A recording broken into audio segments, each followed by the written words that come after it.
In 2017, the internet told me that the comic book story Secret Empire was really bad.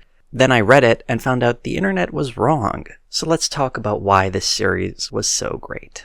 The world is weird, it makes me not the least. I get to talk about it with Jose. In 1941, Captain America was first seen on the cover of Captain America Comics #1, punching out Hitler and capturing the minds of comic readers across the country. Created by Joe Simon and Jack Kirby, his stories of fighting against fascism were simple and effective ways of communicating that America would not bend to this hateful ideology. When World War II ended, Captain America tried fighting the communists instead, but that didn't really catch on, so his comics faded away. In 1964, in the 4th issue of the Avengers comic, history got a bit of a rewrite as Captain America was revived in the present, having been frozen in ice during World War II. His partner, Bucky, was thought to have died in the same explosion that sent Captain America into the icy Arctic Ocean. Over the years, Captain America would go on to have a number of adventures, many of which involved hideous transformations, like that time he became a werewolf, or when he had that stupid iron suit on, or most horrifyingly of all, when he was drawn by Rob Liefeld. But one of the transformations that garnered some of the most blowback was in 2015 when Marvel decided to turn Steve Rogers, well known for punching Nazis in the face, into a secret member of Hydra, or as some people put it, they turned him into a Nazi. Here are a few of their reactions. Why are you telling me that Captain America wants all of my people to die? I have passion for how much I hate what you've done. 75 years of a character that you've just effaced. It's repulsive. You made an anti-Nazi soldier originally created by Jewish writers and Nazi sympathizer. Can you not see how disgusting that is? And here's one reaction from a writer at Mashable. It trivializes the importance of the Holocaust and the murder of millions of people and its impact on early comic creators. People didn't like it. Part of the backlash against this plot point, and not really the story itself, is that making Captain America a Nazi gave a hero figure to the emerging alt-right. It essentially ceded a symbol of anti-fascism to the fascists. I think this is a fair criticism, and I fully acknowledge that I am sitting in the very privileged position of being a few years into the future here, and looking back at the story out of its original context, we can safely say that the character of Captain America has not been completely gobbled up by the alt-right. He's well and alive in the Marvel Cinematic Universe, cartoons, toys, etc. He's still the flag-waving American icon he always was. What I think this outrage missed out on is that this story is making a very anti-fascist statement, one that was missed in the rage of the Marvel event frenzy, amidst a storm of poor marketing decisions and an author who gained a reputation, either deserving or not, of being antagonistic on social media. The backlash against this story meant that it was one of the lowest selling and arguably one of the most poorly received that Marvel has ever produced. And buried in that rage and disappointment happens to be a comic book that's pretty damn good.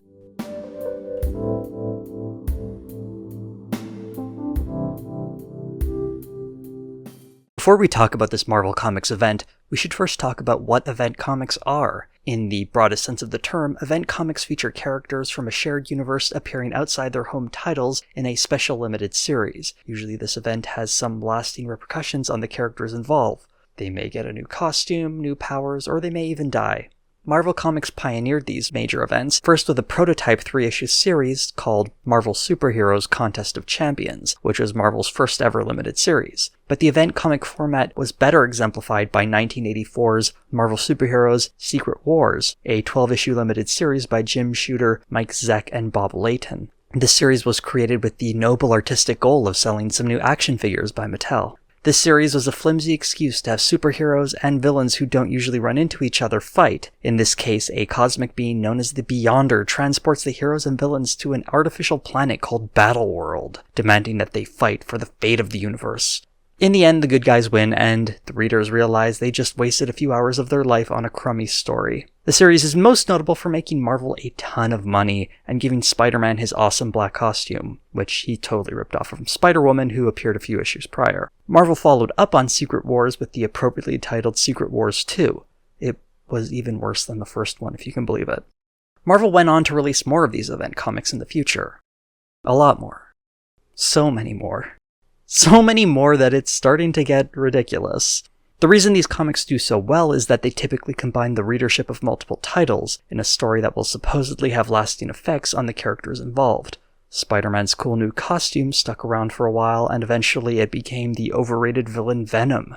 Annihilation Conquest gave us the cool version of the Guardians of the Galaxy, and the Infinity Gauntlet not only spawned a wave of cosmic titles for Marvel, it eventually served as the foundation for the MCU's meta-narrative about the Infinity Stones. So event comics are a pretty big deal. And event comics can sometimes be political, such as the massively popular Civil War, which had Iron Man and Captain America fighting over civil rights, in this case whether or not superheroes should have their identities registered with the government. An interesting comparison between privacy and security. In the spirit of that comic, we have 2017's Secret Empire, an event comic that was incredibly divisive and criticized for being too political. But before we delve into that, let's take a look at the story that inspired Secret Empire.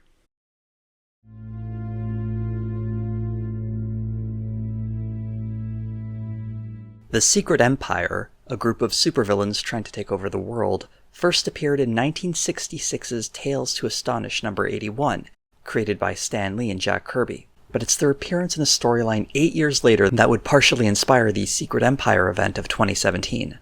Created in 1974 by Steve Englehart and Sal Buscema, the original Secret Empire storyline takes place in Captain America and the Falcon, and happened in the real-world context of a collapsing Nixon administration.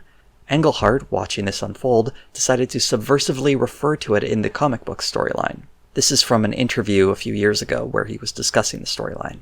There's no way Captain America could not react to something this momentous in America if the Marvel Universe was supposed to be the real universe. So I came up with my disguised version of the situation, much simpler than the actual situation, but it was a storyline that would cover the feel of the whole thing. The storyline begins in Captain America and the Falcon number 169, with Captain America the target of a media campaign to undermine him as an American hero, fueled by a shadowy group framing Cap for murder. The Secret Empire, with its connections to the media, are pulling the strings, under the watchful eye of their leader, number 1. The Secret Empire is set up a lot like the Stonecutters on The Simpsons. Though while the Stonecutters' worst crime was making Steve Guttenberg a star, the Secret Empire's plan was to kidnap mutants and use their energy to fake an alien invasion that would lead them to conquer the United States. The story ends as Captain America, with some help from Falcon and the X-Men, takes down the Secret Empire, only to learn that, number 1 was secretly Richard Nixon! The final moments feature an out-of-frame Nixon blowing his brains out, and Cap being disillusioned that someone with the highest office in the land would use it to accrue even more power for himself.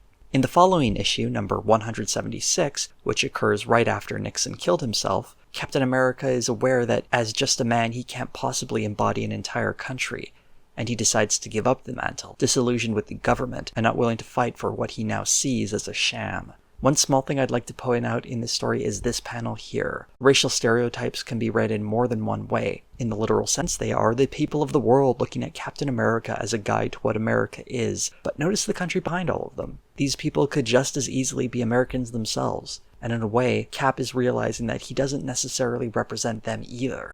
In the Secret Empire story itself, we see Cap's allies in this fight are Falcon, who gets his wings for the first time thanks to Black Panther, and the X-Men, all of them parts of marginalized groups. When Captain America finds out that mutants are being hunted, used to fuel the Secret Empire, it's a very comic book metaphor for how preying on marginalized groups can fuel a fascist movement. Cap wasn't just failed by his government, he also lost touch with the American people in this story. Not only because of the media's portrayal of him, but the very real threat one of its vulnerable communities, mutants, was facing. The people hated mutants, and were ready to turn on him. For a brief moment, he was understanding what it felt like to be a persecuted person in his home country. He was getting a glimpse at the underbelly of the Marvel Universe's America. And it was an ugly place.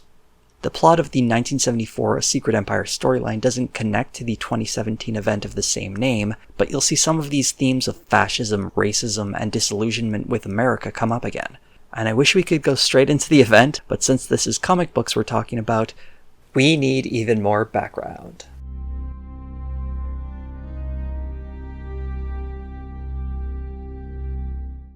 It's tough to choose a starting point for the road to Secret Empire, but since this event comic was written by Nick Spencer, I'm going to start with the first of his comics to delve into the character of Captain America, and that's the title Captain America Sam Wilson. Superhero comics are messy. Event comics are even worse.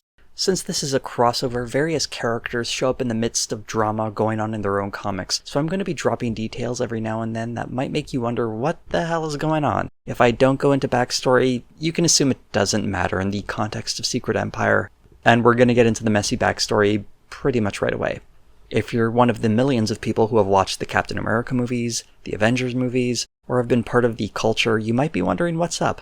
The original Captain America is this guy, Steve Rogers, but at this period in comic history, Rogers has been turned into an old man and has passed the mantle of Captain America to his former partner, Sam Wilson, also known as the Falcon. Because comics are confusing, Sam Wilson as Captain America didn't debut in Captain America Sam Wilson #1, but rather All New Captain America #1.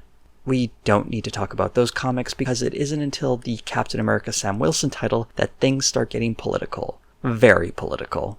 As Wilson's story opens, we're plunged into a number of social topics that are thinly veiled commentaries, and sometimes not veiled at all, of the political landscape of 2015's America. One of the villains he takes on are the Sons of the Serpent, who are kidnapping people crossing the US-Mexico border. Attention all trespassers! I am the Supreme Serpent! By invading this sovereign land, you defy the laws of God, nature, and the United States Constitution. Therefore, I hereby apprehend you by the power vested in me by the aforementioned God, nature, etc., etc. Please, whoever you are, we don't want any trouble. Oh, I believe you, sir. I can see you have enough trouble with you already. Trouble and disease and crime weigh heavy on your backs. Leave us alone. Lord knows we have tried, but until the mighty wall is built, you come here for employment that is rightfully ours. And if denied it, you seek welfare paid by our tax dollars. Also, you know how you make me press a 1 for English at the beginning of every call to my satellite provider? That is something I cannot abide! So yeah, there are some politics in this comic. And I probably don't need to spend much time explaining which side of the spectrum they're on. Perhaps the most amusing part of this story was seeing Fox News come to the defense of the guys in the snake outfits. Comic books have been struggling to get readership, and here you have Marvel doing a little bit of a PR stunt. In fact, they've made Sam Wilson, who was formerly the Falcon, he's an African American. He's taking over as Captain America now, but he's got a new odd enemy. Instead of going against Hydra and the typical Captain America villains, he's going up against conservatives. That's his new enemy. The Serpent is an American who has misgivings about unlimited illegal immigration and the costs associated with it. Right. And that, according to the comic book, is evil. The first issue ends with Sam Wilson, who came to protect the people from the Sons of the Serpent, being arrested. Well, technically not arrested, just being asked to stand aside by Steve Rogers, the former Captain America and now major player in the law enforcement agency S.H.I.E.L.D. This final splash page is an interesting inversion of the relationship between the two friends. Formerly partners, Rogers becomes something of a mentor figure, trying to guide Wilson as the new Captain America.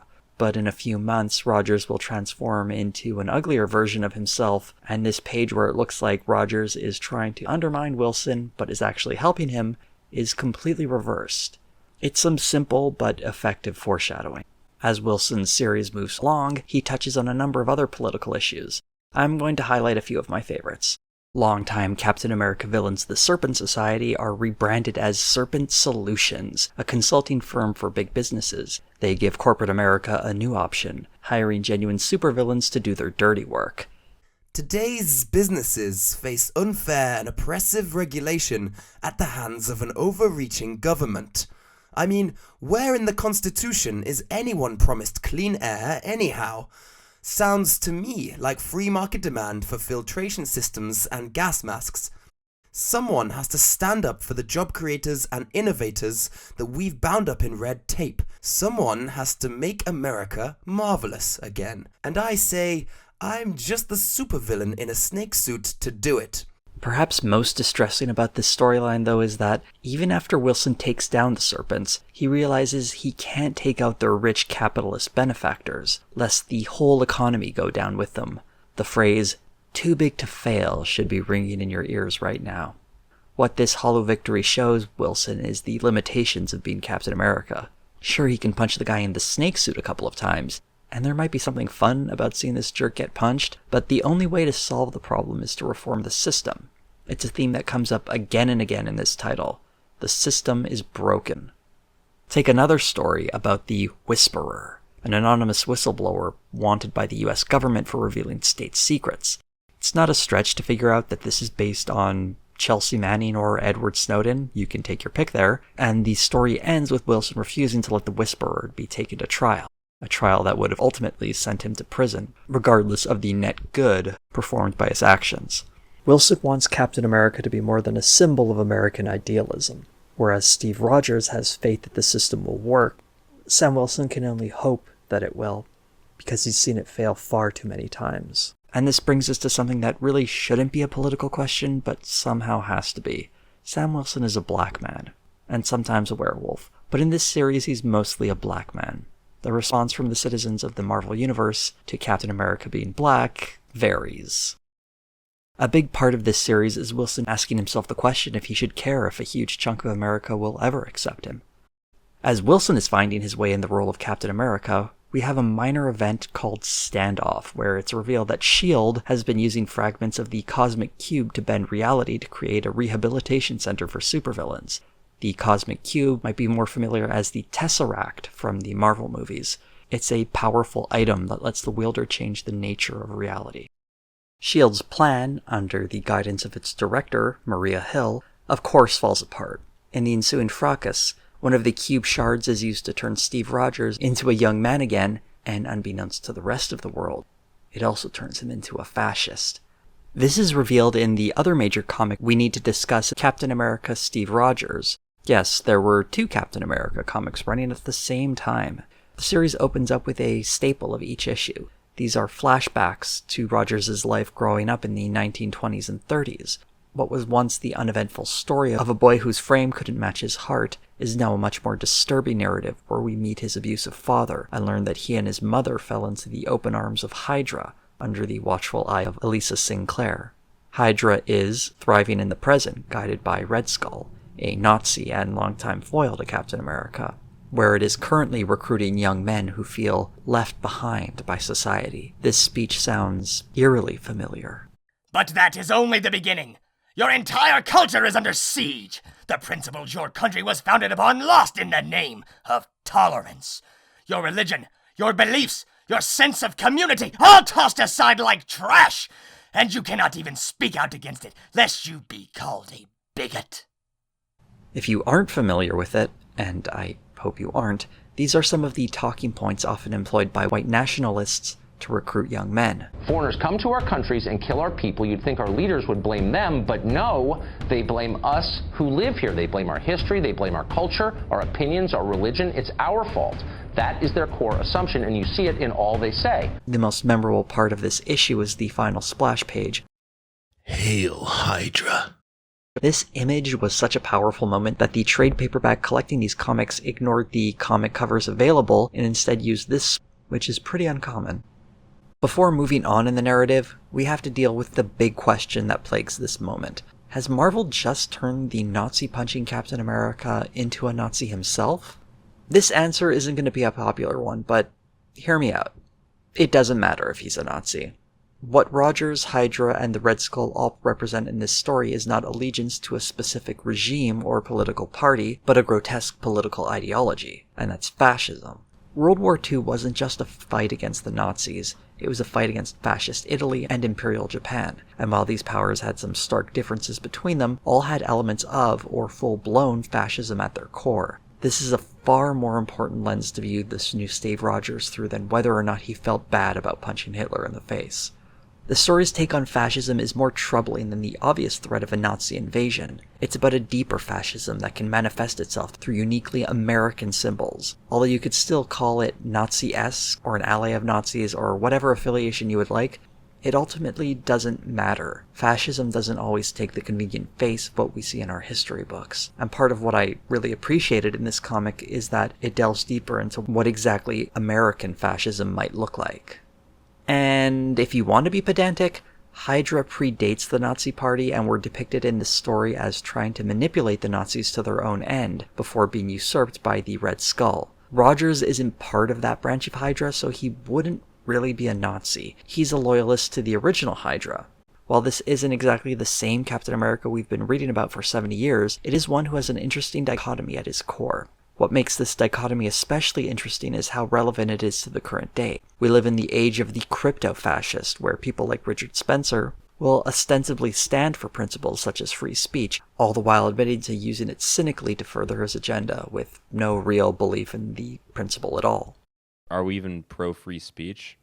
No, of course not. But we have to use this platform in order. So we're being radically honest here. Yes, radically pragmatic. But why is fascist Steve Rogers a thing? We find out he was the creation of the Red Skull. Remember those cosmic cube shards? The ones that were used to create the supervillain prison in Standoff? One of them gained consciousness and became a little girl named Kobik. The Red Skull used his power of persuasion on Kobik and convinced her to rewrite Rogers' history, as seen in this disturbing panel.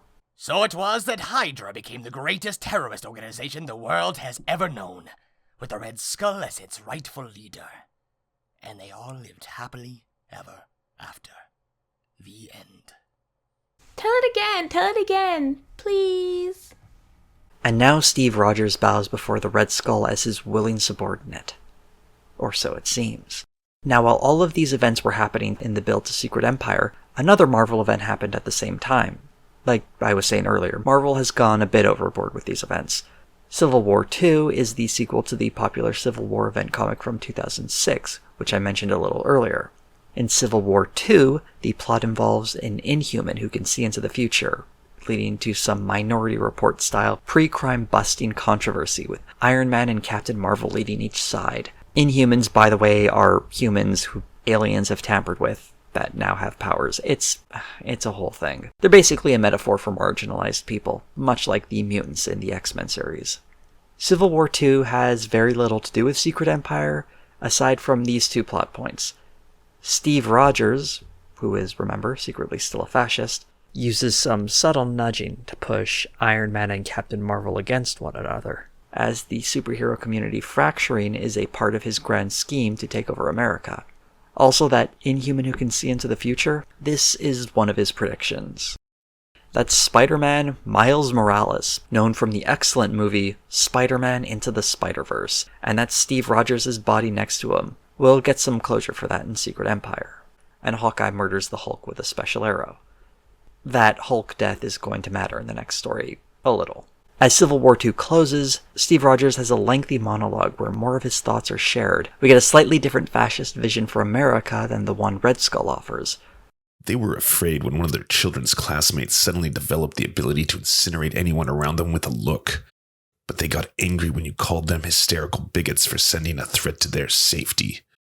They felt afraid when a neighbor they knew and trusted revealed that above their country and communities, they now pledged allegiance to an alien race. A race with a history of brutal violence against humanity. But they got angry when you called them intolerant for not wanting to sleep next to that.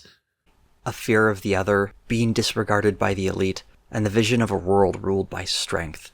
As the Captain's America headed into Secret Empire, the pieces of Rogers' plan fell into place. An alien invasion by the Chitauri, the giant monsters first seen in the Avengers movie, is manufactured by the Red Skull when it's revealed that he has captured their queen, triggering this mob of alien invaders to launch a massive invasion towards the planet. The answer presented to this invasion is a giant force field around the Earth, a space wall, if you will. Rogers gets control of this shield when, on the strength of his credibility, he has the Whisperer, revealed to be perennial sidekick Rick Jones, secretly hack the system and hand it over. For those who don't know, Rick Jones is a former sidekick of Captain America. He's also been sidekick to the Hulk. He's been Captain Marvel. He's done a lot of stuff, but now he's a hacker for some reason.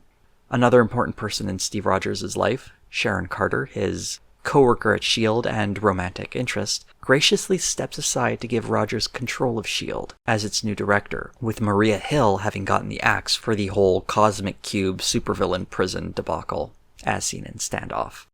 Steve Rogers is appointed head of S.H.I.E.L.D. as its new director, coinciding with that role being granted special privileges that would give the director of S.H.I.E.L.D. control of all American military and law enforcement agencies in the event of an emergency. Someone in that role would have to be trusted, and what man is more trusted in America than Captain America himself? Elisa Sinclair, the woman who ushered young Steve Rogers into the clutches of Hydra, has managed to stay young using the mystic arts, and she's assembled a Hydra council to act as Rogers' generals. She also stands as something of a mother figure for Rogers, often guiding him towards the fascist ends of Hydra, whenever his conscience acts up. Hydra also seizes control of Sokovia, a small country that operates as a test run of sorts for Hydra's plans to see if a population can be induced into following their fascist rule. And Rogers eventually betrays the Red Skull. I'm loyal to nothing, Skull, except the dream. The irony is incredibly rich in Red Skull's death. Although he manufactured the fascist Steve Rogers, and even though Rogers is aware of this meddling through the power of Kobik, Rogers still holds on to the dream of a fascist world order so tightly that he would sooner deny the reality around him than give up on that ideal. In Steve Rogers' mind, in the past Red Skull has created for him, it isn't him who's been tampered with, but rather the rest of reality. In his past, the Allies lost World War II, but when they grabbed a hold of the Cosmic Cube, they rewrote reality. Rogers believes he comes from the true world where the Axis powers won World War II, and he's just hoping to restore that world. And if he can't get a hold of the Cosmic Cube to do it, he'll instead seize control of the world himself and create a new order. What this illustrates so effectively is one of the tools fascists use to recruit people, the myth of a glorious past. Often you'll see fascist groups use the terminology of the West and its rich, storied past, with a tradition that this generation is ready to inherit, if not for those who are trying to tear it down or become leeches off of its greatness. These glorious pasts are largely mythology. Every civilization has produced numerous wondrous things, from the invention of the written word in Mesopotamia to the invention of paper in China. Civilizational achievements aren't a competition, and these innovations should be the benefit to all people, not just those who can claim birthright to it by virtue of the blood and soil that make up the petty details of their ancestry. The myth of a glorious past, tainted by outsiders, has a functional role to the true believer. In the case of Rogers, it gives him a model to aspire towards, one where his fascist dream was once real, even if that dream was never a reality. The final institution to fall is the role of Captain America itself. Sam Wilson is busy in his title with the appearance of the AmeriCops, a private policing force that, to no one's surprise, starts cracking down on minority neighborhoods. Wilson is caught between wanting to fight for the community he has dedicated so much of his life to as a social worker and not trying to undermine the government he represents on his uniform, even if, in this case, these are actually government contractors. Rogers also uses his influence in the media to inflict the public with some toxic speakers. One in particular is the subject of an issue I need to spend a few minutes on. The premise for Captain America Sam Wilson number 17 is that a controversial conservative speaker, Ariella Connor, is invited to speak on a university campus. The new Falcon, Joaquin Torres, and fellow superhero resisting the AmeriCops, Rage, show up to investigate. Falcon and Rage have teamed up a few times with Sam Wilson as Captain America at this point. The speaker, Connor, is attacked by a group called the Bombshells, a group of SJW villains who have all the best lines in the comic.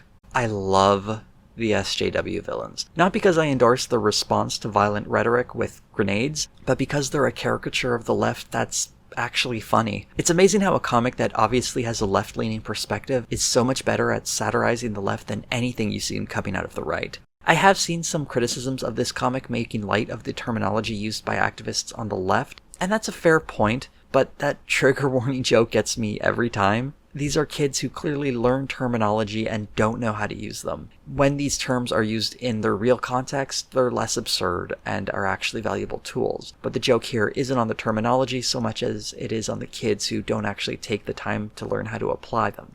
What's more important here is that Wilson, along with Rage and Falcon, are differentiated from the Bombshells. We get some vindication for Rage's Rage, a character who frequently pushes back against the AmeriCops and the over-policing of black neighborhoods. Wilson has a revealing monologue about the experience of seeing Falcon and Rage stop the Bombshells. And the truth is, with the AmeriCops, I hate to admit it, but if you hadn't pushed me hard that night, I might not have gone as far as I did. I might have played it safe. That would have been a mistake. I'm not saying to go start fights like that again. The last thing we need right now is more violence. But sometimes it's good to have someone in your ear telling you things you just don't want to listen to. You understand what I'm saying, Elvin? Keep pushing. Rage is a reminder that you can't stop pushing for positive change, and that another danger of not pushing is that sometimes progress can move backwards. Rage and Falcon are the kids of this story that represent why we keep struggling for positive change, and the bombshells are a few random outliers that don't mean the kids aren't all right. And let's remember that most of the people in that audience were booing at the speaker, so the only violence was coming from 3 people who ended up getting stopped by the good kids. This comic also has a very somber ending where all the progress it feels like was made is wiped away in an instant when Rage is wrongfully arrested after trying to stop a robbery. The scene that follows echoes an earlier exchange where Steve Rogers, in his non-fascist days, has to speak to a police officer to get Falcon released from prison after he was wrongly arrested. But a black Captain America doesn't quite have the same effect. The story ends in a depressingly realistic fashion. Even when Wilson finds footage that clears Rage, it's considered inadmissible to the court because it was recorded surreptitiously. Rage, for his part, refuses the fancy lawyer friends Sam Wilson can offer and instead wants to serve as an example of how the criminal justice system treats young black men. Even with the help of Wilson tracking down the real criminals to make them confess, it doesn't change the inevitable conclusion. Rage is going to jail. While locked up in a private prison for supervillains, Rage, a superhero, is targeted. He's viciously beaten and left for dead. This leads to powerful backlash in the community, and we can see a lot of people who stand up and march in protest of what happened to Rage. Sam Wilson is so disillusioned that he drops the mantle of Captain America, giving one last speech to the people before putting down the shield and flying off into the sunset. And with that, the final institution, the role of Captain America itself, crumbles. And we now see Steve Rogers and his fascist vision of America take center stage.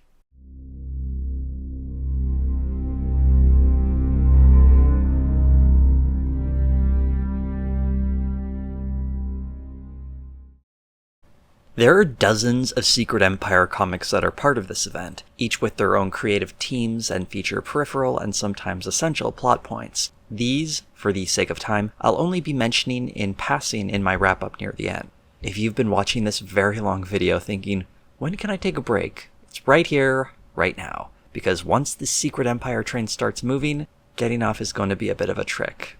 Let's start with the first comic book issue of this story. You, as a normal person, might assume that the Secret Empire comic book series starts with issue number 1 and ends with the final issue number 10. But you'd be wrong. This series started with issue 0 and ended with issue Omega. There was also a free comic book day comic that went with this, and included in the hardcover collection is Captain America number 25. I'll also be talking about the Sam Wilson and Steve Rogers Captain America titles a little bit more as well, since all these comics are written by the event's author, Nick Spencer. This event also owes a debt to the many talented artists who gave it life. This is one of those rare ensembles where there isn't a weak link in the bunch, and everyone did fantastic work. Our first stop on the plot train is issue number 0. Things are going from bad to terrible. The Chitauri invasion is heating up, supervillains are attacking New York, and Sokovia is under siege by Hydra. This is represented most importantly by the new Quasar being defeated in the battle with the Chitauri. Quasar being the overwhelming powerhouse among the heroes fighting in space. All of these problems, of course, were created by the man now running S.H.I.E.L.D., Steve Rogers. As soon as the US government vests the special powers that grant the head of S.H.I.E.L.D. complete authority over the military, Rogers flips a switch and suddenly all the dangers go away. And in that moment, a new order is ushered into the Marvel Universe's America. The space shield goes up, locking out the Chitauri and many of the Earth's most powerful heroes, including Captain Marvel. A dome of dark energy envelops New York, trapping most of the superheroes in the Marvel Universe in a dark dimension. And with a state of emergency declared, Steve Rogers, as the head of S.H.I.E.L.D., is within his rights to take control of the country, and the mask falls off. And the first person to see it is Steve Rogers' longtime romantic interest, Sharon Carter. What Steve did here is a classic move in the fascist playbook. Being a person in the Marvel Universe has gotta be scary as hell, with alien invasions and supervillain attacks on a regular basis. And Steve took advantage of that fear, stoked it even further, and then created the scenario he needed to be given all the power he wanted. This isn't just the story of a supervillain taking over America. This is a story about the broken system of America that led the supervillain to take over. As an analogy to the real world, things such as systemic inequality or other genuine fears that might grip a population are presented as solvable by the fascist, quite often through scapegoating of ethnic minorities or other vulnerable groups. This tactic preys on very real fears of the public, warps them, and presents fascism as their savior. This is what Steve Rogers is doing in the Marvel Universe's America. This comic led into not issue 1, as you might have logically guessed, but instead a free comic book day one-shot, taking place immediately off the heels of this issue. Hydra's forces are headed towards Washington, D.C., and what free superheroes remain are on their way to confront Hydra in that moment. This short comic mostly focuses on the superhero community fighting back against the Hydra invasion, only to give into despair as, much to their shock, Steve Rogers is revealed to be the head of Hydra, and he lifts up Thor's hammer, something only the most noble, most worthy of people can do, according to its enchantment. How is a fascist like Steve Rogers able to do that, lifting something that only the best of people can lift? Although the hammer gives Steve power, it's not that strength that wins him the day. It's the doubt that clouds the minds of the heroes. Suddenly they aren't so convinced of the righteousness of their own cause, and it's that little bit of doubt that costs them. As a believer in doubt, there's an important distinction to make here. Doubt may be something that's healthy in moments of self-reflection, to question your own biases and whether or not your activism, or superheroing, upholds systems of oppression. But in the face of fascism, there is little room for doubt. Someone lifting a symbol of righteousness shouldn't be a cause for pause in the face of fascism, since symbols can be corrupted. It's a test fascists pose to us all through the guise of nationalism, assuming you're a believer in the righteousness of your nation-state. And sadly, the heroes of the Marvel Universe fail that test. Our story picks up several months later as we finally reach issue number 1, and we get a glimpse of fascist Steve Rogers' vision for America. We see what schools look like now. Kids being brainwashed with the idea of the Great Illusion, in which the Allies rewrote history with the Cosmic Cube.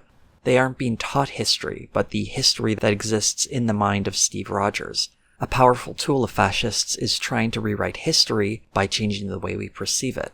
Steve Rogers is essentially trying to red pill America. Kids are even being turned into informants of one another, something you might have read right out of 1984. And what they're informing on is whether or not someone is an inhuman. As a quick reminder, inhumans are humans with unique genes that make them susceptible to having superpowers. Basically a visible minority allegory, much like the mutants you'd find in X-Men comics. The Champions, a group of younger superheroes, are in Las Vegas working with what makes up the Resistance. You might recognize Miles Morales as one of them. The last time we saw him, he was doing this to Steve Rogers in a vision, back in Civil War II. We learn a bit more about Steve Rogers' America in this little newsreel page that gives us a sample of the type of propaganda being pushed out by his media. Successes by the fascist regime are hailed as record-breaking, but if you look closely at the panels, you can see the truth of some of these successes, like the dead bodies being created by the cops or the intimidation used to sign a trade agreement. We also meet Rogers' Avengers, who are pretty vicious. Here they are brutally taking down a monster invader. The original Avengers usually were a bit less lethal.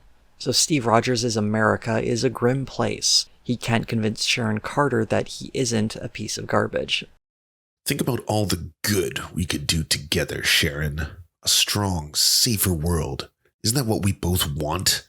And we're so close now. No, you're not. You only think you are because none of this is good. Not even what seems to be working on the surface because it's all corrupted to the core. The real Steve Rogers would know that. The Avengers, also in Las Vegas, are now underground, led by longtime Avengers Hawkeye and Black Widow, who are totally a thing now. A young boy named Rayshon, briefly seen in the Captain America Sam Wilson title, gives the Avengers some crucial information from Rick Jones, the former sidekick of Captain America and the aforementioned Whisperer, who gave Steve Rogers access to the planetary shield.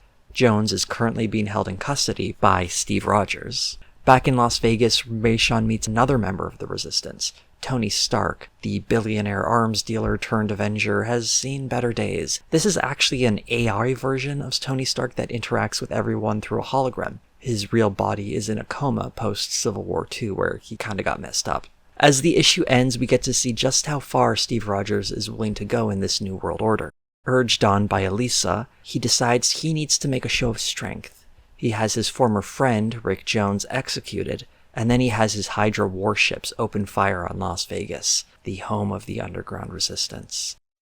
Perhaps most frightening of all, we find out he's after even more power. He wants the cosmic cube itself. This end is what gives Steve Rogers permission, in his mind, to act like a monster. His dead friend and the untold death and destruction of the people he claims to be the protector of is squared in the mind of someone who believes he will make the world right in the end. He will remake reality in his image. The second issue takes us inside New York so we can get a better look at what's happening under the Dark Force Dome. The darkness is filled with all sorts of horrible magical monsters. Only the magical light of the superhero Dagger is keeping the city safe. Back with the Resistance, the message from Rick Jones reveals the truth about where Fascist Steve comes from. He's a forgery created by the Red Skull. He also reveals that the Cosmic Cube's fragments have been scattered around the world, and what's worse, Steve Rogers is currently tracking them all down. But with this intel passed on, the Avengers might be able to get to them first, and if so, they might be able to change Steve Rogers back. Hawkeye and Black Widow have a disagreement over what to do about Steve Rogers. Black Widow, frustrated with so many recent failures, wants to kill him, while the other Avengers believe they can save him. Can you really look me in the eye and tell me that if it doesn't work out this time, you'll give this up and do it my way? Can you promise you'd say no next time? I can't help who I am, Nat. It's here that the Avengers are split into two teams. One is led by Iron Man, off to hunt down the fragments of the Cosmic Cube. The other is led by Black Widow, and they're going to assassinate Steve Rogers. Black Widow is joined by the younger generation of heroes, mostly following Miles Morales, who wants to see just how real that vision of him killing Steve Rogers is. Tony's team runs into an old friend we have yet to see in Secret Empire, Sam Wilson, the former Captain America. We get an interesting glimpse of the doubt within Steve Rogers' mind, which is as good a place as any to talk about inherited wealth. Although Steve has the history of a self-made man, it's important to distinguish between the original Steve Rogers, a man already in debt to a US military project that made him a super soldier, and the fascist Steve Rogers, who inherited all that goodwill that the original built up. Steve Rogers acts as though he's the voice of the voiceless, a man standing up for the little guy, one of them. But the truth is, he's inherited all the things that make him great, and the only vision of America he has is one with him at the top. He doesn't unify people so much as subjugate them, and when he speaks for the downtrodden, it's only to make sure they're smiling when they're under his boot.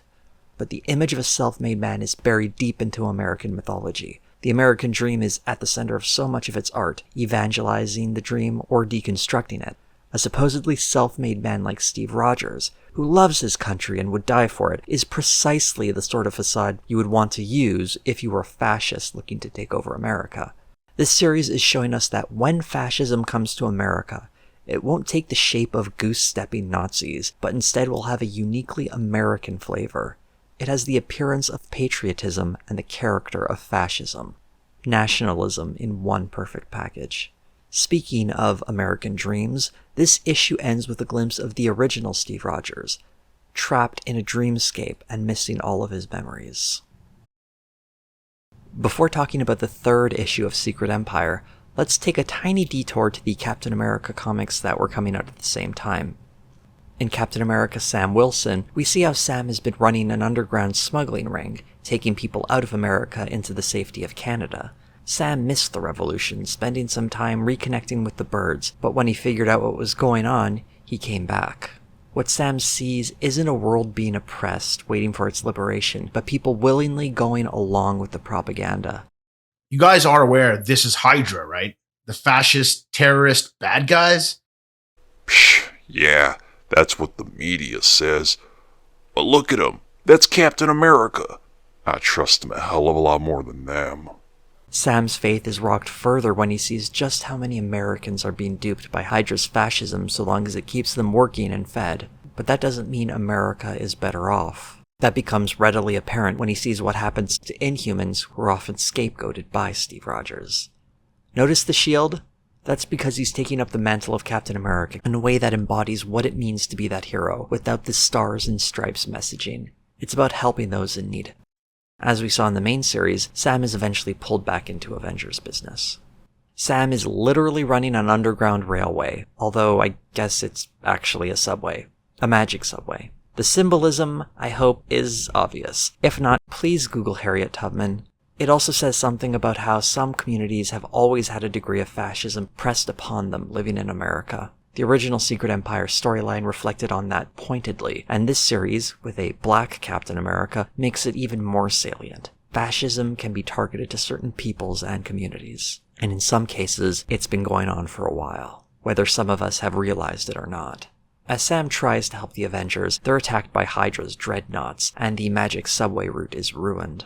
In Captain America Steve Rogers, Roger sits down with journalist Sally Floyd, and we get a glimpse into some of the rhetoric he uses publicly. Let's be clear here. We're talking about the byproduct of an alien race, one with views incompatible with modern society and a history of violence against humanity. And people were being asked to live next door to that, accept that, put their lives and the lives of those they love at risk? Dialogue like this should sound familiar. But we're taking people out of the country. You wouldn't believe how bad these people are. These aren't people. These are animals. We also get a glimpse of the inner workings of the Inhuman camps, including the reappearance of our vomiting friend from the first issue of Secret Empire. There's also some insight into what some of the X-Men and mutants in general are doing while America is currently under a new fascist regime, and that's living in their own independent nation in part of Northern California called New Tian. We also see how this state was originally founded when Rogers encouraged Magneto to start it up, earning his trust with the special gift that a Holocaust survivor like Magneto would appreciate, the head of the Nazi Hydra hybrid, Red Skull. The interview with Floyd comes to a sudden end when she asks about the one thing she was instructed not to mention, the recent destruction of Las Vegas. It doesn't end well for her. I'm sure you're right, Miss Floyd. I imagine people on Twitter will be furious. The next issue shows us more grandstanding from Steve Rogers as he addresses the United Nations, the exact way you'd expect an isolationist dictator to. Hydra does not need you. You just expect us to kowtow to this grandiose bullying? Well, sir. I expect you to sit down. Now, where was I? Although not all world leaders are ready to bow to him, T'Challa, the ruler of Wakanda, who also happens to be the Black Panther, and Namor, Prince of Atlantis, offer a bit of pushback against their geopolitical rival. What's worse for Steve Rogers, both Wakanda and Atlantis happen to be home to shards of the Cosmic Cube. Now let's get back to the mainline Secret Empire miniseries. In issue 3, we check in with Captain Marvel and the other cosmic heroes, still fighting valiantly against the Chitauri invasion. This page in particular looks pretty awesome. The situation is dire as the biggest gun these heroes have, the new Quasar, still sits in recovery after being nearly killed in that first wave of the invasion. Black Widow heads to New Jersey, where she gets info from a supervillain and all-around terrible guy, Boomerang. Maybe. Point is, I got my own restaurant now. You should try the wings. I'm not here to eat your food, Fred. Vegan. I get it. Okay, well, the special somebody you requested a meeting with is in the back. You'll have plenty of privacy. She's quickly escorted to former head of S.H.I.E.L.D., Maria Hill. This is not where I expected to find you. Why not? Organised crime and terrorist insurgencies actually have a long history of watching each other's backs. And Fred's not so bad. You really should try these wings. They are fantastic. In addition to gathering intel on how to track Steve Rogers, Natasha is also training the young heroes to do what they've spent their entire careers avoiding, and that's killing someone. It's not going great. Also failing at this moment is Steve Rogers, whose good works continue not to impress Sharon Carter. Also, I thought you might enjoy this, heaven forbid. The brightest young minds of Hydra's reformed education system, submitting their projects, competing, and average academic performance, standardized test scores, they're all way up since we took over. Yeah, well, I can't imagine what you're doing with the underperformers. I'm pretty sure they're broken up at this point.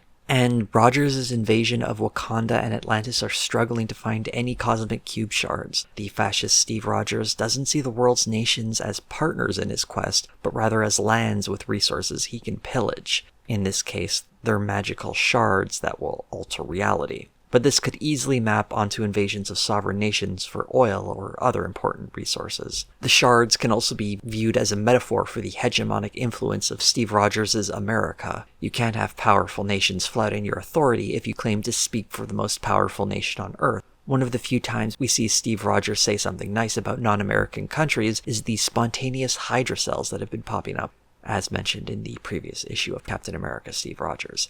Fascists stick together on the global scale. There's another location with a cosmic cube shard that might be easier for Steve Rogers to reach, and that's Alaska, current home to one of the founding members of the Avengers, Hank Pym, who's a little more robotic these days. And this issue ends with the appearance of one of Steve Rogers' most dangerous allies showing up, former Marine and all-around psychopath, the Punisher, and he's hunting the Black Widow.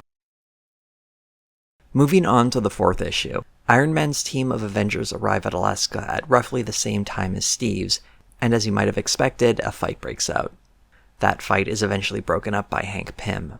Okay, some quick background on Hank Pym. The original Ant-Man, and also Giant Man, Yellow Jacket, Goliath, and a few other gimmicks. He was a founding member of the Avengers, alongside Thor, Iron Man, Hulk, and the Wasp. He's perhaps most remembered for being the guy who had a nervous breakdown and slapped the Wasp on their wedding day. In the Rage of Ultron graphic novel, yeah, it's really called that, Hank Pym merges with the evil AI Ultron, which he created, hoping to keep the robot's more murderous tendencies at bay. Now he lives in Alaska with an army of robots and apparently in possession of a cosmic cube fragment, and he's just invited all the Avengers over for dinner. I really like this scene because it does one thing superhero conflicts often avoid, and that's having all the characters sit down and try to talk it out instead of resorting to face punches. Of course, the talking doesn't work because it's hard to have an honest conversation with a fascist, but it's an important step to take amongst a group of former friends. Then this happens. Do you want to know why Ultron built this city? Why he didn't come after you yet again? It's because he didn't have to. It's because he looked at you and your war, Tony, and you and your scheming, Steve, and he realized he wouldn't have to destroy anything because you were already doing it for him. You were going to tear each other apart and burn down everything you built in the process. He didn't need to lift a finger. He just needed to wait. You want to know why we stopped having these dinners? Parties out by the pool? Why all that ended? It's because they got to be too awkward, too uncomfortable. It was hard for people to act like everything was still okay. Like they were still okay with you. After what you did to Jan. How dare you! This was a neat issue that throws some Avengers lore at us and shows us the danger of the redemption story if it isn't genuine. On the one hand, we can want to believe Hank Pym is a decent guy, but when his brain is half Ultron, how much of the decent Hank Pym is really in there? All this talk about how we only see Hank as someone who beat his wife demonstrates how someone's history of misdeeds can trap people. More than anyone else, it's trapped Hank. This is a danger that can be applied to fascists as well, making us question if Steve Rogers is unredeemable, if we'll forever see him as this fascist who one time took over America and turned it into a fascist state. In this issue, Tony's team wanted to see the best in Hank, and Steve learns that a hidden darkness can manipulate those who want to see the best in people, revealed when Hank tells Steve he gave the shard to Tony's team because the chaos of them fighting helped his own plans. It's a cynical message, one that makes the good guys seem to be saps. On the other hand, they do get the cube fragment in the end, so does it matter that it serves Ultron's ends? Could this be an example of using the bad to obtain the good? Maybe, if Tony's team could figure out they're being manipulated. But don't expect an answer to this question, since Hank Pym is pretty much out of this story now. If anything, this whole escapade highlights the desperation of the heroes, willing to believe a villain in the face of a greater threat. But this issue ends on a few more bombshells. Most shockingly, after the destruction of a sacred Atlantean temple and the realization of his own lack of military strength, Namor bows to Steve Rogers and gives him his cosmic cube fragment. And we also learn something even more dangerous. Tony's team has a spy working for Steve Rogers. In the 5th issue, a check-in with the original Steve Rogers reveals he's still in a dream world, although the dream takes a turn when he runs into the Red Skull. The Red Skull is going to free you from this place, Herr Rogers. Tony's Avengers run into a series of setbacks, from T'Challa refusing to help, to getting shards snatched from them at the last moment in the Savage Land and Madripoor. It's starting to take its toll on the heroes. We also find out that the mutants in Nutian have a cosmic cube shard, and Ambassador Beast expresses distrust of fascist Steve Rogers. What's cool about this conversation is the whole time it takes place in front of Thor's hammer, still sitting in Washington, a symbol and threat of Rogers' strength, should he choose to use it. And Odin's son himself, who hasn't been called Thor since that title was taken by Jane Foster a little while ago, is racked with doubt, and we get an idea of how he's being manipulated by Steve Rogers. He wielded Mjolnir. He was proven worthy, even when I am not. I don't understand, Father. Help me. Because what they ask me to do now is something terrible. And remember what I said about Hulk dying in Civil War II? Well, it turns out he's gotten better since then, and he's Steve Rogers' next tool to use against his former allies. The 6th issue brings us back to Black Widow's team, and we get this nice exchange between her and Miles Morales. This is my gift to you. All of you. This world is the way it is because of us. Because of my generation. We were too weak, too petty, too selfish. And now we've left you with this mess. I can't fix that. But I can teach you how to survive it, the same way I was taught. It was my curse, but it can be your blessing. Because trust me, this is going to get much, much worse.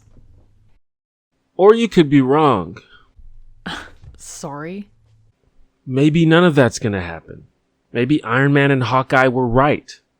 Maybe they're out there finding those cosmic cube fragments and they're gonna fix Captain America any day now. We'd look pretty stupid then, right? Me, the kid who thinks he's gonna kill Cap, and you, the lady who just really wants to. Just saying, it might not hurt to hold out a little hope, even if we don't tell anybody. Come on. Some part of you must be pulling for them, right? I like how Natasha doesn't treat Miles and the others as some sort of whiny, entitled new generation. She recognizes the faults of her generation and how their poor stewardship of the system is what brought everyone here. She owns it, and she appreciates the hope Miles offers her, even if it does seem a little naive.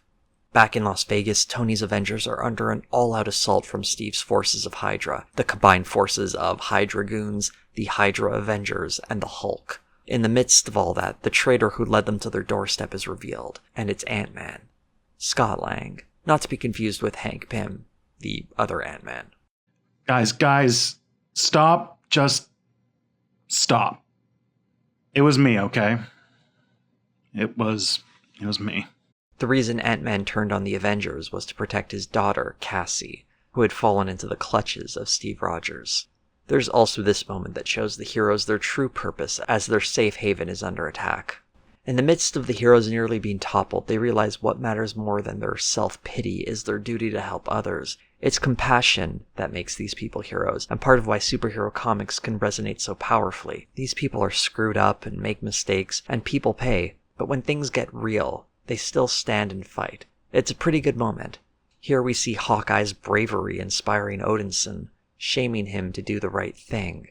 It shows the power of making a stand, even when you're not as strong as the person standing against you.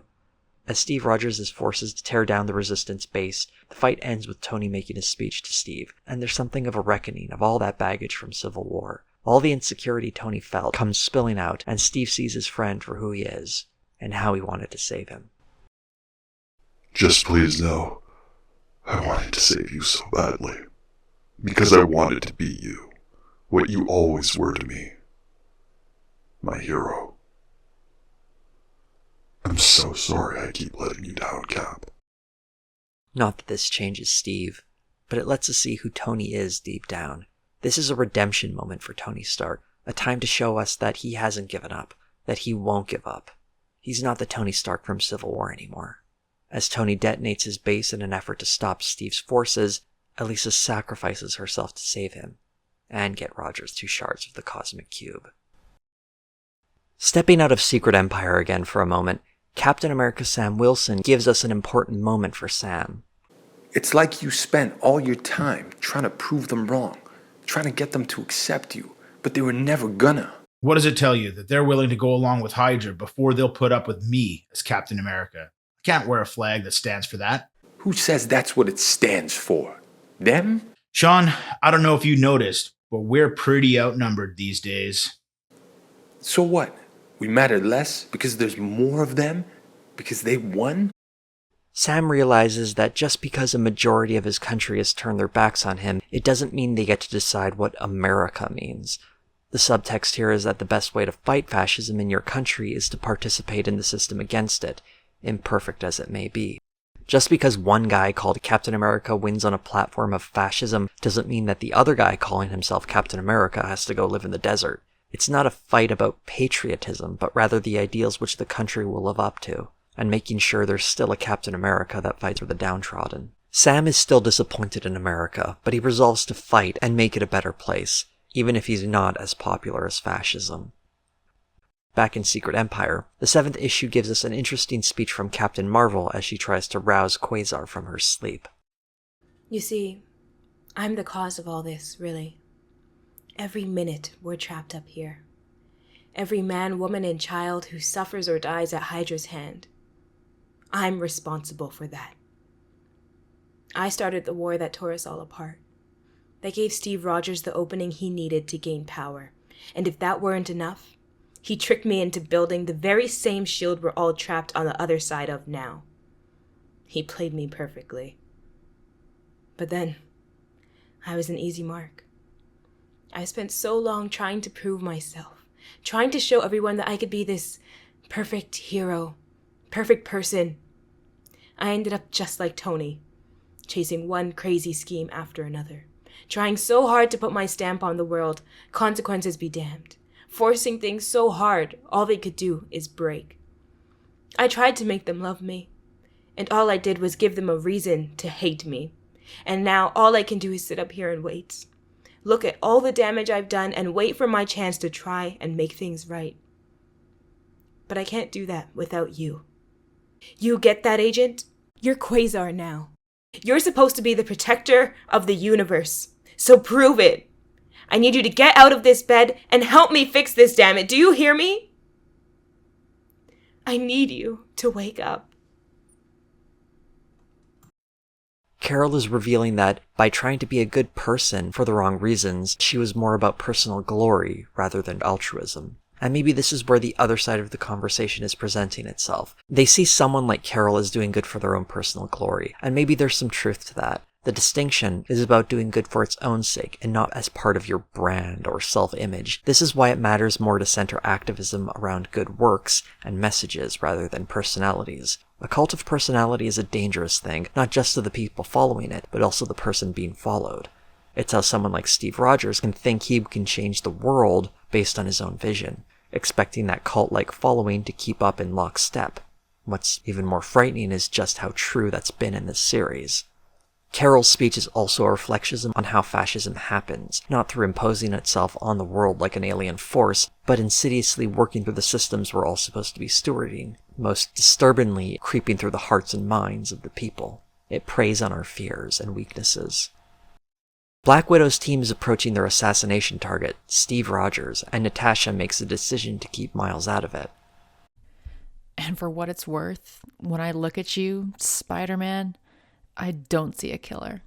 As Natasha moves into position to take her shot at Steve Rogers, the Punisher attacks. As the two of them fight, Miles Morales breaks free and starts heading towards Captain America. After Natasha incapacitates the Punisher, she sees Miles heading towards Captain America. Natasha makes a valiant effort to stop him, and pays the price.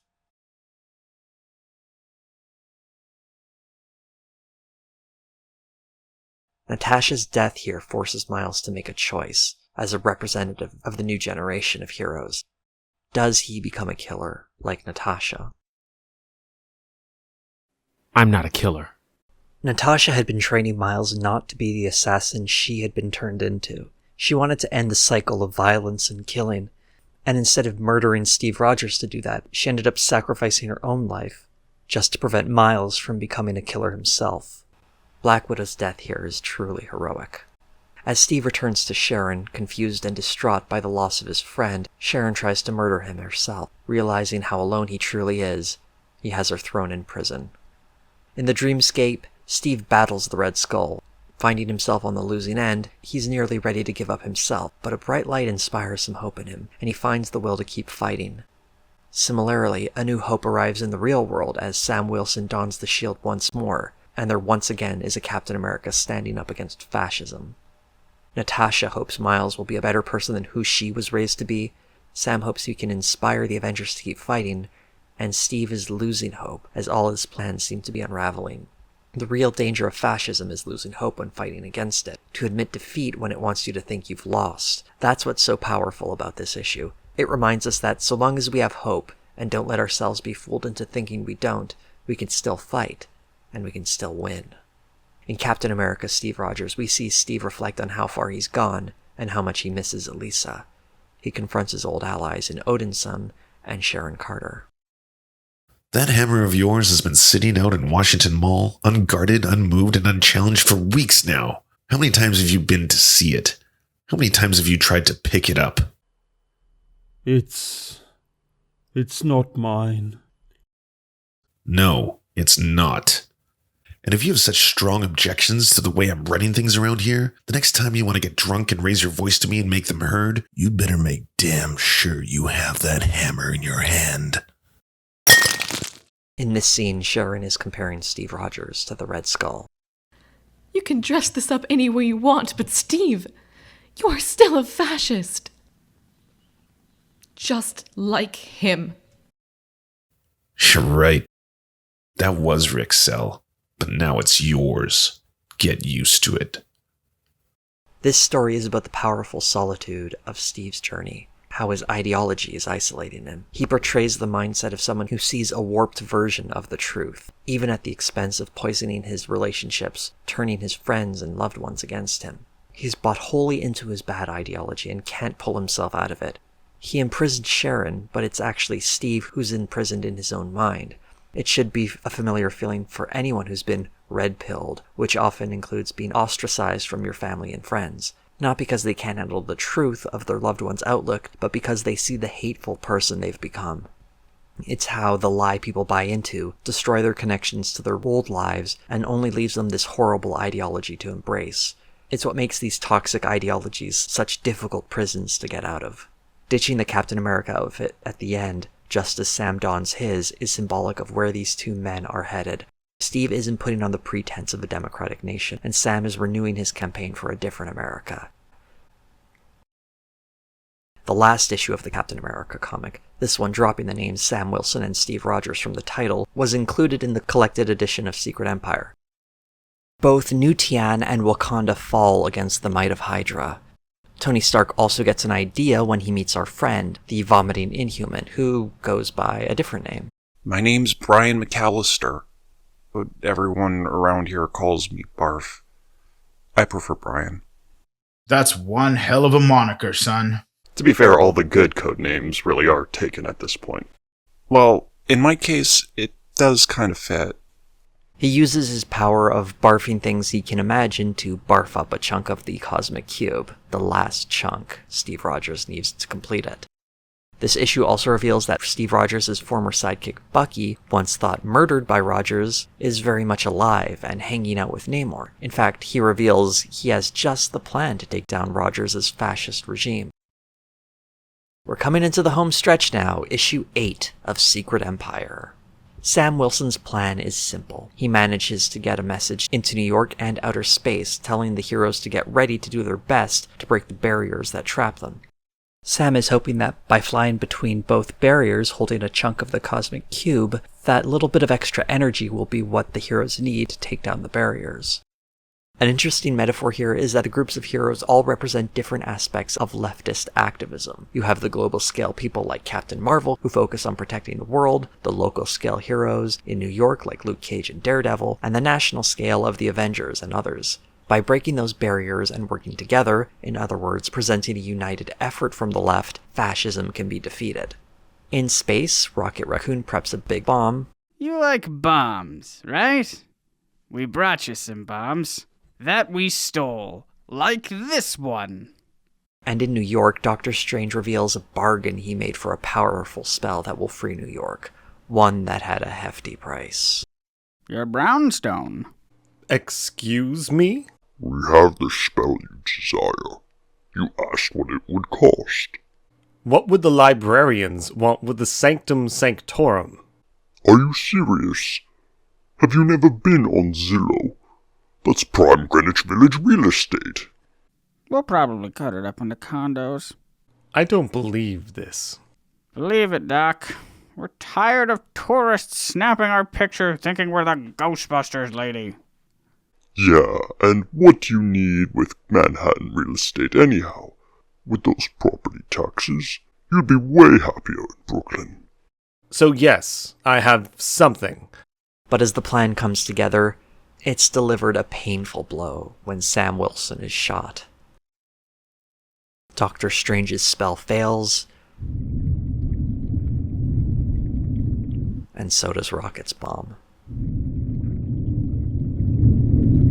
But when hope seems lost, Quasar shows up in space, finally recovered, and she's ready to destroy the shield that's been keeping the cosmic heroes out. As soon as it's down, Captain Marvel finds the Chitauri Queen's eggs and shatters them, giving the invaders no reason to keep throwing their mindless drones at the Earth, effectively halting the invasion. And Maria Hill, former head of S.H.I.E.L.D., manages to track down Blackout, the supervillain who had put that dome around New York, and takes him out of the equation. The fragments of the cosmic cube are, in a way, powered by wishes, so long as it's a wish within the realm of possibility, powered by someone with the will to make the wish happen. They aren't as strong as a whole cube when it comes to changing the world, but it's enough to make a difference. In that moment, it wasn't Sam Wilson's wish for the barriers to drop that saved the day, but his wish that the heroes would keep fighting. He was the inspiration that saved the day, through his will to never give up. As the issue closes, Bucky meets up with the Avengers, letting them know he has a plan, and in the dreamscape, Steve Rogers comes across Kobik, the cosmic cube turned little girl who was manipulated into starting this whole mess, and she might be able to be the one who fixes it. The 9th issue of Secret Empire gives us the big superhero throwdown with Sam Wilson leading the charge as Captain America. There are a few surprising moments, such as the arrival of Spider-Man. Hey guys, what'd I miss? Besides a fascist takeover of the United States, a lot of death and destruction, general chaos. Kinda insensitive question now that I think about it. He's been busy being a tech billionaire fighting Hydra in China. Yeah, that's a thing that was going on in Spider-Man comics at the time. New Tian, represented by Magneto, also takes a stand against Steve Rogers' Hydra, and Odinson, finally frustrated with beating up his friends, snaps and takes a stand himself. Do you hear me, Rogers? No more compact. No more compromise. No more! Sharon, in the clutches of Dr. Fascist, reveals an immunity to his psychic powers, and generally the heroes kick some ass. In the dreamscape, Steve Rogers has his memories completely restored by Kobik. He realizes he's a memory himself, a memory of someone Kobik changed, and someone Kobik can restore. But you can make me real again, can't you? No, I can't. He's too scary. It's too late. As things finally start going right for the heroes, the fascist Steve Rogers emerges with a new look. He's in a high-powered suit fueled by the nearly completed cosmic cube, a weapon so powerful it can turn the entire tide of this battle. And it does. Issue 10 opens with another charge from the heroes as the Avengers assemble one more time. This charge, though, is destined to fail. Steve Rogers not only hits them back so hard it incapacitates them all, his pushback literally rewrites reality to his vision of an America ruled by Hydra. As he relishes his works, he's confronted by Sam Wilson, who, along with Bucky and Ant-Man, weren't affected by the reality shift because they had been holding on to their last chunk of the cosmic cube. In this neat moment, Sam Wilson has a callback to the 1991 event comic and inspiration for the Avengers Infinity War movie, The Infinity Gauntlet, where Steve Rogers heroically makes a stand against Thanos. Only this time, Steve Rogers is the villain, and it's a new Captain America standing up to him.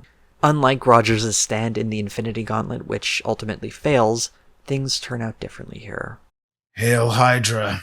I don't like the symbolism of Sam's plan, bowing to a fascist like Steve Rogers, but the lack of genuineness makes it bearable. Only just barely, because it leads to Rogers losing the Cosmic Cube. The only type of submission that's acceptable in the face of fascism is the fake submission that cloaks resistance.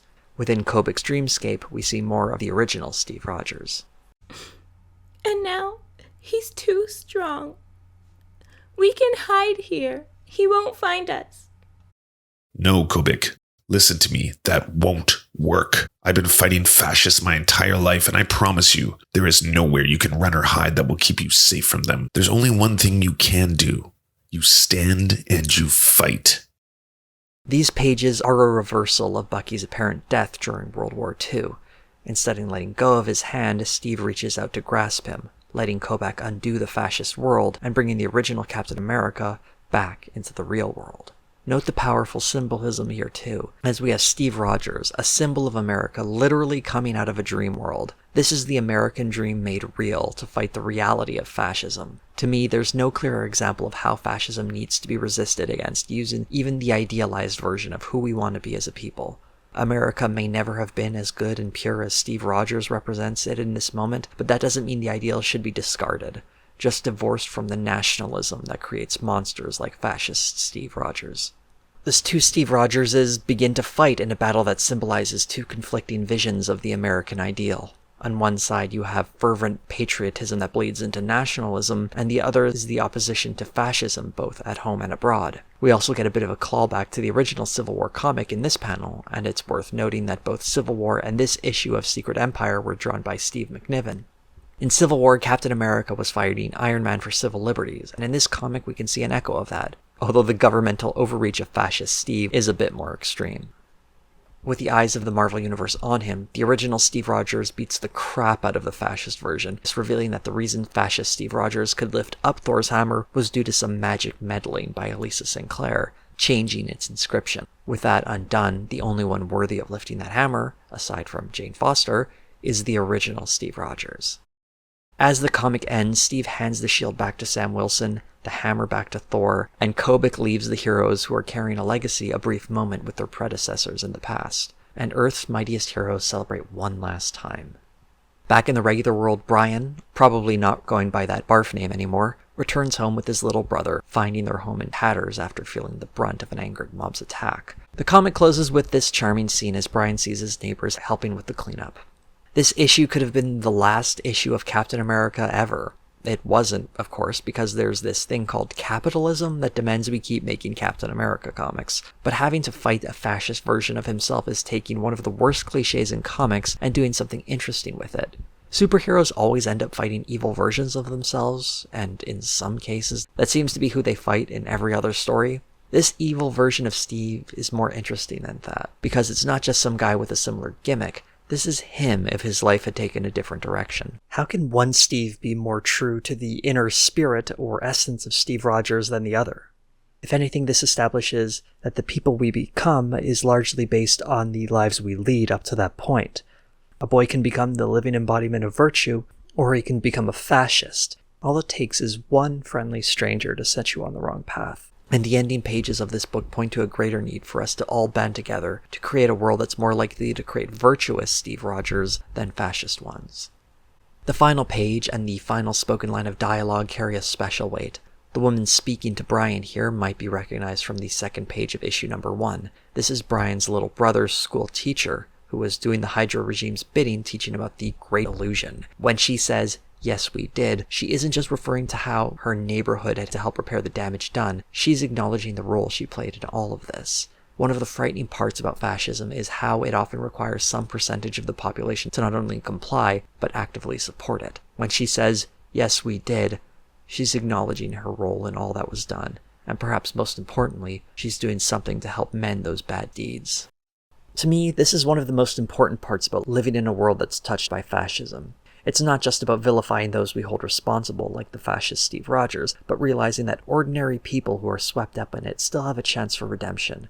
If that realization is genuine, and followed by taking the steps to repair the damage, we can start rebuilding communities that have been gripped by the pain of fascism. And also importantly, we don't see Brian's reaction. As someone who is victimized by fascist enablers like Miss Peters, Brian doesn't have to readily offer forgiveness at the drop of a hat, not when there's so much work to be done to mend those fences. And that would be a good place to stop, but we have one last bit of business before this lengthy recap of Secret Empire is over, and that's the series' epilogue, Secret Empire Omega. In this final issue of the series, Steve Rogers, the non-fascist one, visits his fascist imitator in a highly secure prison called Shadow Pillar. The imagery that name evokes is pretty powerful. Fascist Steve Rogers is the shadow of the non-fascist Steve Rogers, and the two of them are about to have a conversation.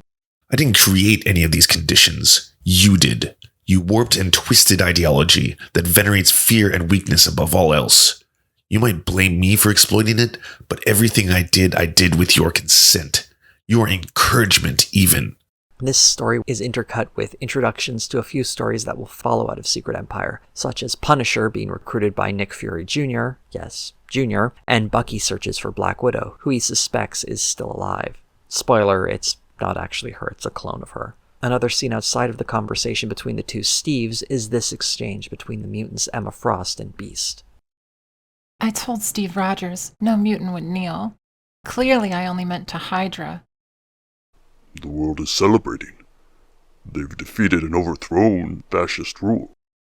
They don't seem to understand that mutants always live under it. As a long-standing metaphor for marginalized communities, these pages provide an important lens through which to view fascism. Even though most of the people of the Marvel Universe's America are getting ready to live their post-fascist lives, for marginalized communities who face systemic oppression and overt prejudice, their lives already feel like they're under a fascist state. The problem of fascism isn't solved for all peoples at the same time. Back to the Steves conversation, we get some more introspection. It was during the cleanup after the Battle of Washington. I came across a little boy trapped in the rubble. Here, let me help you.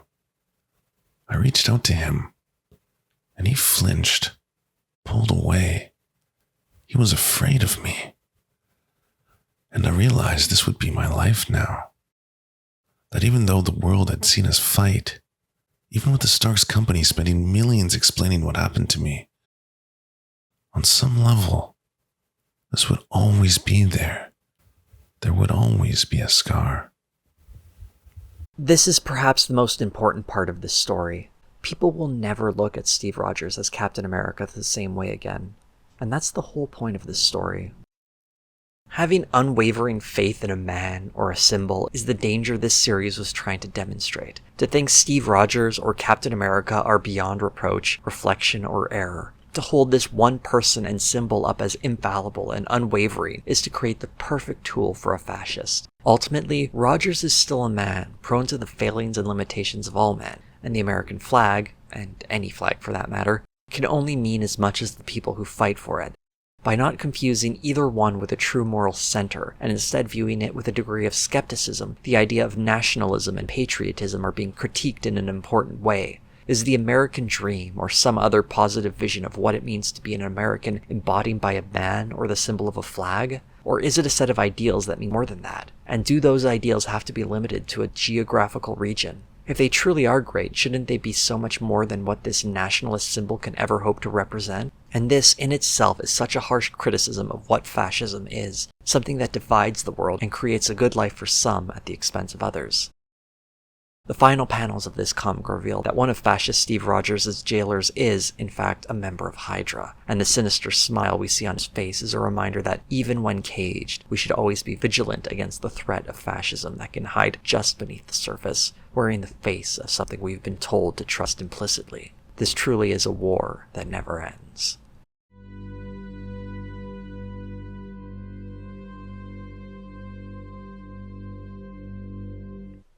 In the interest of being a true completionist, I'm going to briefly touch on all of the tie-in comics that were produced for Secret Empire. You don't need to have read any of these to get the main story I just discussed, but Marvel branded all of them as officially part of this event, so I want to at least mention them and discuss any relevance they might have to the main plot. In all new Guardians of the Galaxy Annual number 1, the Guardians of the comic books are becoming even more like the movie Guardians, as the movie version of Yondu shows up. The plot is largely about the Guardians traveling the universe and not finding anyone who wants to help out the Earth, because aliens are totally racist against humans.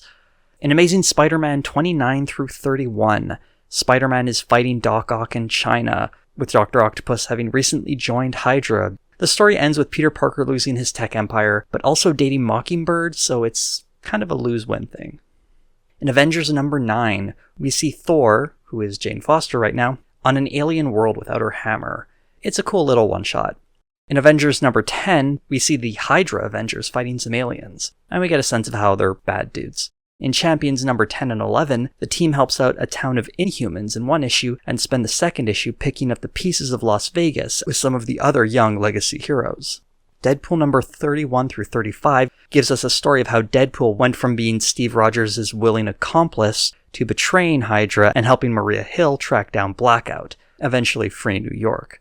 In Doctor Strange number 21 through 24, we have Doctor Strange teaming up with the Kingpin, Spider-Woman, and Ben Urich to fight Baron Mordo in the Dark Force-infested New York City. Although you might expect this to tell the story of how Doctor Strange got that spell that never worked, it's actually about him recovering his home, the Sanctum Sanctorum, so he can recover his magic tools to find that spell in the pages of Secret Empire.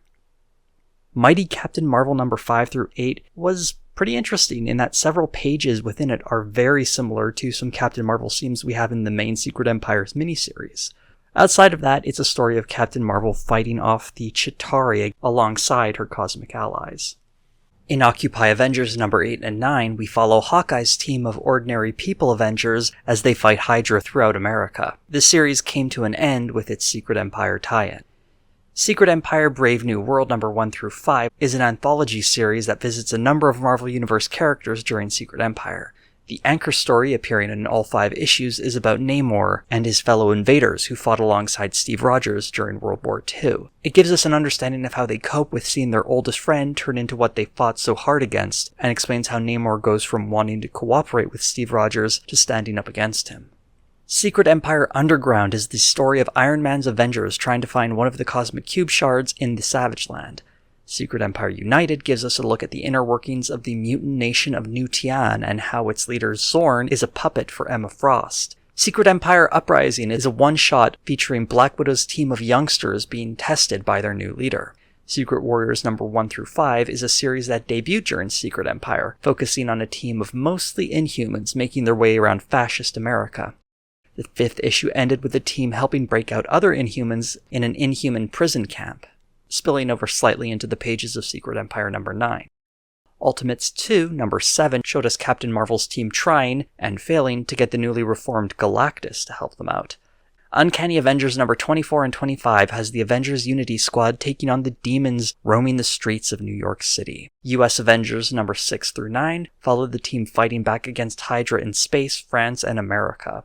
X-Men Blue number 7 through 9 show us the younger X-Men fighting to free mutants from camps and the inner workings of New Tian. It also shows us that mutants aren't all on the same page during the events of Secret Empire, and it presents Emma Frost as more of a villain than the Secret Empire series would. X-Men Gold number 7 and 8 features the story of a serial killer hunting mutants and has almost nothing to do with Secret Empire in spite of the branding and a few random scenes of Wolverine fighting demons in New York, and Nightcrawler getting attacked by an angry mob. So, yeah, there were a lot of tie-ins to this series, and they are a testament to how comic books are really about making money and expecting fans to pay a lot of it to create the illusion that they're getting the whole story, when most of it is actually kind of superfluous fluff. Some of it is good fluff, enjoyable fluff, but certainly not essential to understanding the main story. Being an event comic, there were also a number of long-term effects that Secret Empire had on the Marvel Universe. It led to Kingpin becoming the mayor of New York City after having helped take care of it while it was under the Dark Force Dome. Black Widow has, as far as I know, stayed dead, although Rick Jones has recently recovered from his death. S.H.I.E.L.D. no longer exists, or was disbanded as much as any shadowy government group can be. A Doctor Strange series titled Damnation was written about the restoration of Las Vegas, and a series of one-shots under the Generations banner had legacy heroes from the present hang out with their namesakes, thanks to Kobik's little teleportation trick at the end of Secret Empire number 10. The Captain America Generations one-shot, also by Nick Spencer, was a nice little coda on his Captain America run. Sam Wilson is sent back to the 40s where he serves in World War II alongside a younger Captain America. After the war ends, Wilson lives out the rest of his life, getting married, having children, becoming a minister, and taking part in the civil rights movement. He and Steve are reunited when Rogers is rescued by the original Avengers, and we see how Sam Wilson has been giving him spiritual advice on the side, including through the original Secret Empire story arc. It was a sweet way of showing how the wheel turned from Steve Rogers inspiring Sam Wilson to Sam Wilson inspiring Steve Rogers. It ends with Wilson giving Steve Rogers the shield back, and deciding it was time for him to walk his own path, instead of trying to live up to someone else's legacy.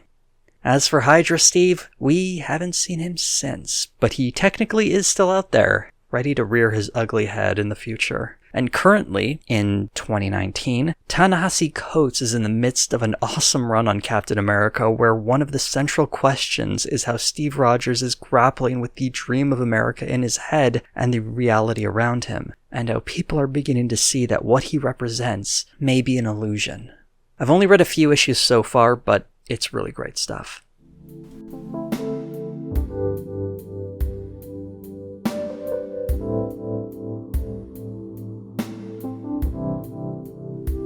One of the few original characters in this story is Elisa Sinclair. This mother figure shepherds Steve Rogers from a wide-eyed youngster into a Hydra true believer. Her name, Elisa Sinclair, sticks out to me in particular, and there's a good reason why. In 1935, the novel It Can't Happen Here was written by Sinclair Lewis. It was published in the context of an America that was watching parts of Western Europe get wrapped up in this new craze called fascism. The title, It Can't Happen Here, was a refrain often used by people who didn't believe such a thing could happen in America. The novel, as you might have guessed, portrays something just like that happening, when a demagogue named Berzelius Buzz Windrip is elected president and quickly turns America into a fascist state. The parallels to Secret Empire, I think, are obvious. What Secret Empire and It Can't Happen Here both have in common is the astute observation that fascism, when it comes to America, will come with a uniquely American character. It'll resemble the xenophobia and totalitarianism of other fascist movements, but it will cloak itself in the idea of traditional values or somehow representing the real America. This is the danger that this novel and this comic series both highlight so effectively. What makes Secret Empire special is that it made its point twisting a beloved American icon, and one that was explicitly anti-fascist.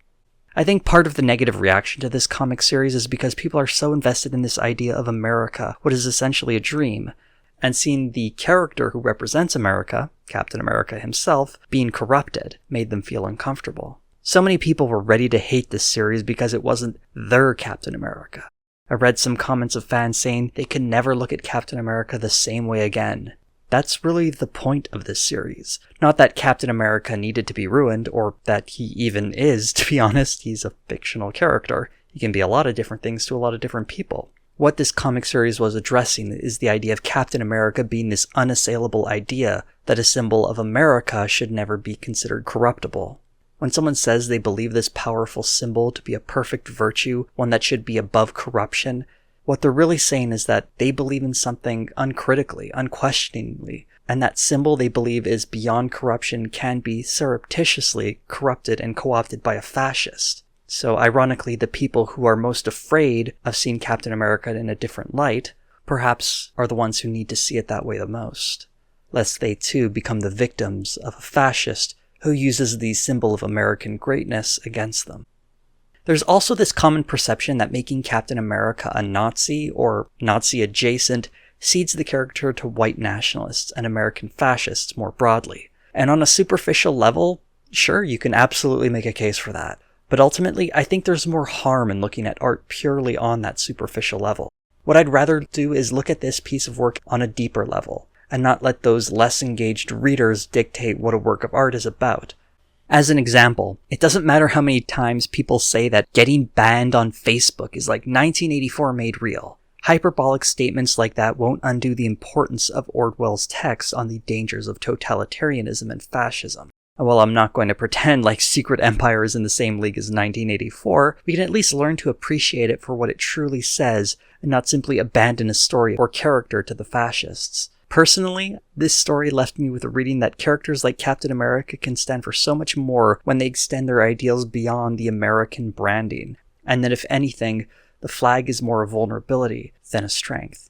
The American flag has a lot of meaning to it, but when people see it as just a flag to be loved and respected, what are they really saluting? What do they really care about?